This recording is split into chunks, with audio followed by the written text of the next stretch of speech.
In this video, we're going to talk about how to sharpen your GTA 26. As you use it, the teeth on the chain do a lot of work, and of course they will lose their edge over time, and we need to be able to put a nice fresh edge back in place. You could recognise the fact that your GTA 26 could do with a sharpen by the fact that it might just lose cutting performance. It starts to cut slowly. You might notice it using up more battery, and it runs out of battery faster. You might notice it just feeling like it's got no power. You can also notice it by the type of sawdust that is made. Here we can see nice chunky shavings. That's a good indication of a sharp chain. Whereas over here we see more powdery dust, and that's another example of often what a dull chain can do.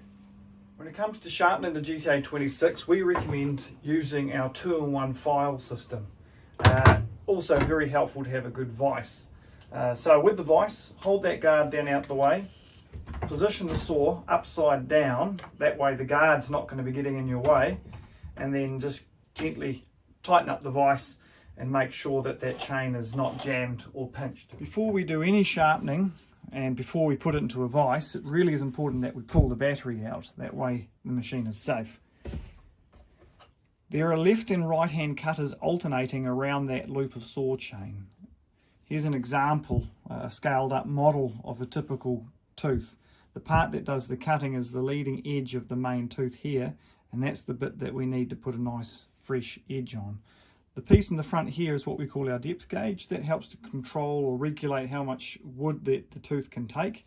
And the beauty of the 2-in-1 file system is that it does both the depth gauge with that flat file in the middle, and it does the sharpening of the tooth with the round file. We have to place the 2-in-1 in the right position, so we're going to sharpen the teeth on the opposite side to us first, and the round file slips into place, and the depth gauge is underneath the flat file in the middle here.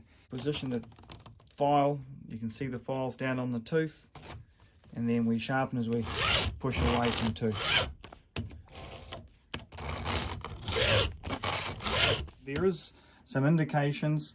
There's a chainsaw here. Bear in mind that we have the GTA upside down in the vise, so it's going to look a little different to that. And then on that side we can see the arrow. When it's all positioned into place, that's the sort of tricky part to get right. We're holding it flat at 90 degrees, so we're not tipping it that way or lifting it up that way. We can then stroke the file as we move away. Depending on how bad it is, you might have to do 3 or 4 strokes. In this case, this chain is just having a nice little touch up. 2 strokes is enough. And you can see I can only just sort of fit onto one tooth at a time before I have to rotate it around. But thankfully there's not a lot of teeth on this little saw chain, so you find yourself moving around it pretty quick.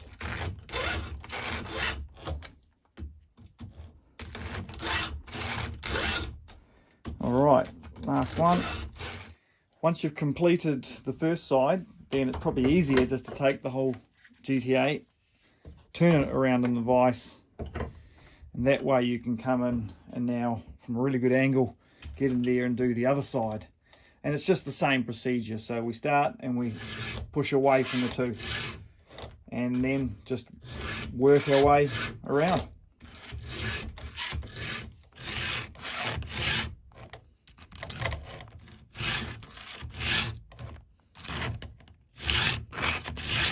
Before you know it, you will have made your whole way around the chain, and that will be the sharpen complete. Once you've done it all, you can take it out of the vise. The final step after we've completed our sharpen would be just to take some of the multi-oil bio here, just run a little bit around the chain. That just freshens the chain up, lubricates it all, helps it keep it all clean and last a little longer. And once we've done that, we're free to clean it up, put it back away, or get back out to work.